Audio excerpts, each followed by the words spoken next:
Snapdragon SoC equipped with Windows OS. A rare combination. Most Windows computers use Intel or AMD CPUs. They are x86 architecture, but ARM architecture is a minority. In the world of computers, last time I met the Windows and ARM is Surface Pro X by Microsoft. Objectively, that Surface was not a proven product. After 2 years, Huawei MateBook E Go choose Snapdragon again. How does it perform this time? What groups is it suitable for? Let's check it out.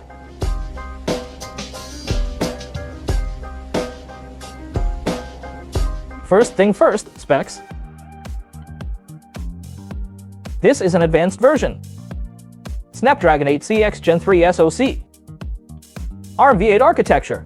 4 Cortex-X1, 4 Cortex-A78, no small cores. Qualcomm's naming scheme is different from AMD and Intel. Besides, 16 grams elder for X memory. And 512 GB PCIe 3.0 solid drive, unknown model. The screen is 12.35 inches, very interesting. But this high-spec screen is only on advanced version, not for regular version. Small battery capacity, but a slim size with almost 50 Wh, pretty good. Without keyboard, it is very portable. With the keyboard, it is similar to an Ultrabook. In case you didn't know, this is the advanced version of MateBook E Go. Their specs are different, not only CPU, but also Wi-Fi card, screen, etc. So the price difference is very large. With the specs, price, and exterior, what's your point about it? Aluminum alloy midframe. Micro-soluble glass fiber back. Stylish color scheme. White body with pink keyboard. Girls would love it. So is the real hunks. I know you are. Ports are poor, not like its counterparts. 2 full-featured Type-C ports, 1 3.5mm combo jack. You may need a docking station. For a Win and ARM 2 in one laptop, we need to figure out what it can and cannot do. We spent a lot of time on testing it. If there are softwares you are using, or it helps you know if this laptop is suit you, please click likes. Thanks. Honestly, I really didn't expect it after so many years. Still few native softwares. Luckily, we can translate some x86 softwares. eChat, QQ, Foov Meeting, CAD, QQ Game are all supported. With natively supported Microsoft Office, it can meet the daily use. First, Android Studio. It is an idea based on JetBrains. It works fine, but does not support AVD. Because AVD can only be built on x86 platform if you want to develop an Android app. You can't virtualize an environment here. Plus, we tested Visual Studio from Microsoft. There is no problem to develop native .NET software on it. Lastly, VS Code. Comparing to the formers, it has a native ARM version. But for the pros, the number of programming software is vast. We cover only a very small part of it. Then, GraphicsSoftwares.ps has a native ARM version, but not for student subscribers. A beta version seems to fix this bug. You can find it yourself. Next, my favorite part, Gal Game. Games and recreations. Without a discrete GPU, there is no need to talk 3 games. Let's focusing on light recreations.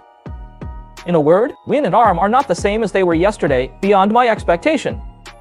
With a Qualcomm chip, you won't worry about daily use. As for job use, if you use Microsoft Office a lot, you don't need to worry about compatibility. Since they all have native versions, very smooth, no problems found during the test. Okay, since we all know what it can do, the next part is very important. Why would I give up full-featured x86 platform and choose an ARM laptop? The answer lies in the difference between ARM and x86. Comparing to Intel and AMD, what's the Snapdragon's advantage? I know you are eager to know this. After all, Windows installed on an Intel or AMD CPU is the most stable choice. It supports everything. Why I have to choose a Qualcomm SoC? So, what is your offer? First, battery life. Back to Surface Pro X. We have known that. ARM architecture supports a longer battery life. We tested it again. We found a script to test its endurance under medium and high load. When it comes to this script, it is truly a long story.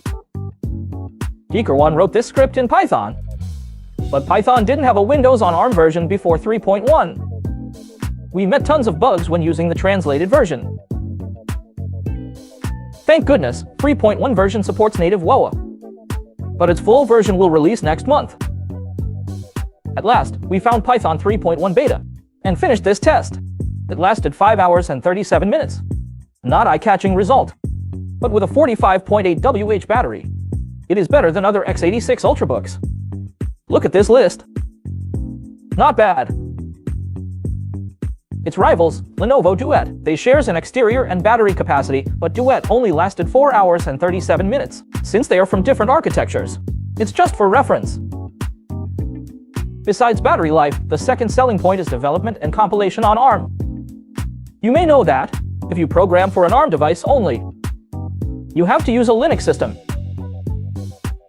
But Microsoft offers Dussel, which is a subsystem of Linux. We can use that programming on Windows. Here comes Windows and ARM.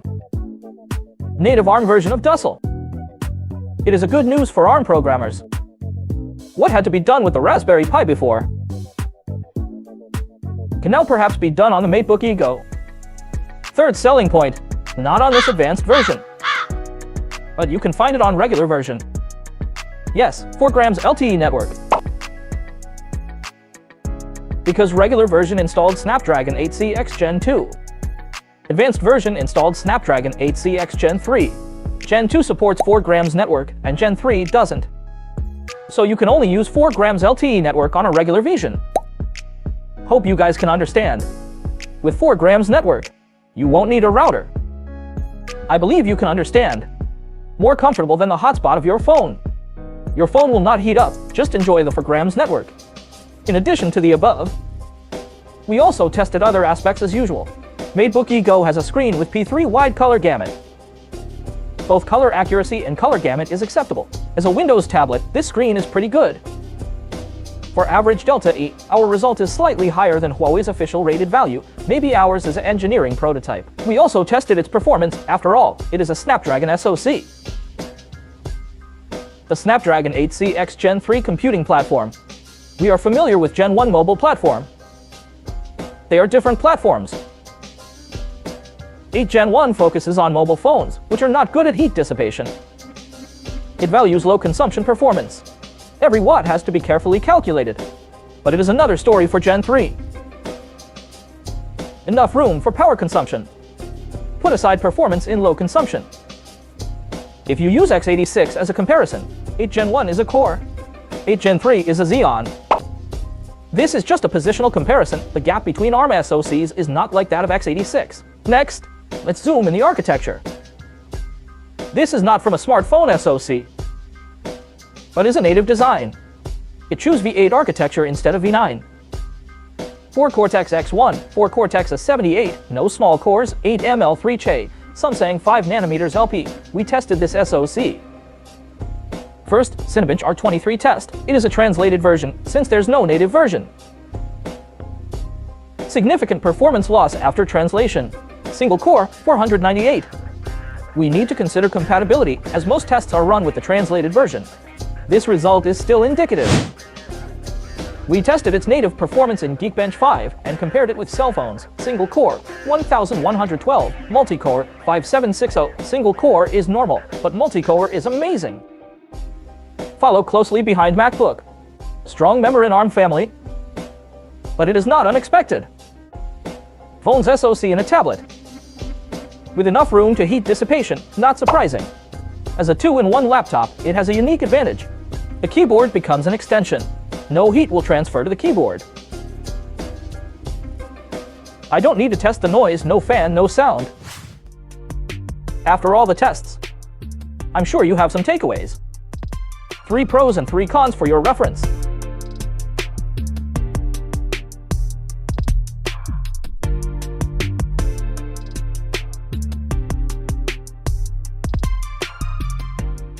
I have to say, even after all the tests, still can't believe it. At Huawei released another Windows and ARM laptop after 2 years. Thanks, Huawei. It is still a long way for Win+ARM, without new products and sales data. Qualcomm and Microsoft will never know their limitations. I think MateBook E Go is a bold try for Huawei, and a good example for Qualcomm and Microsoft, for office users. It is a good choice. It is great that Huawei has found this group. I'm happy to see different positioning of laptops. I hope Win+ARM will take one step further. That's all for today's video. What's your point about Win+ARM laptops? If you have some takeaways, please hit like and subscribe to our channel. That means everything. If you want to know more, please follow us on WeChat official account. This laptop may be a good deal, but all we want is to provide info and guidance. This is BIBA Laptops. I'm Juan. See you next time.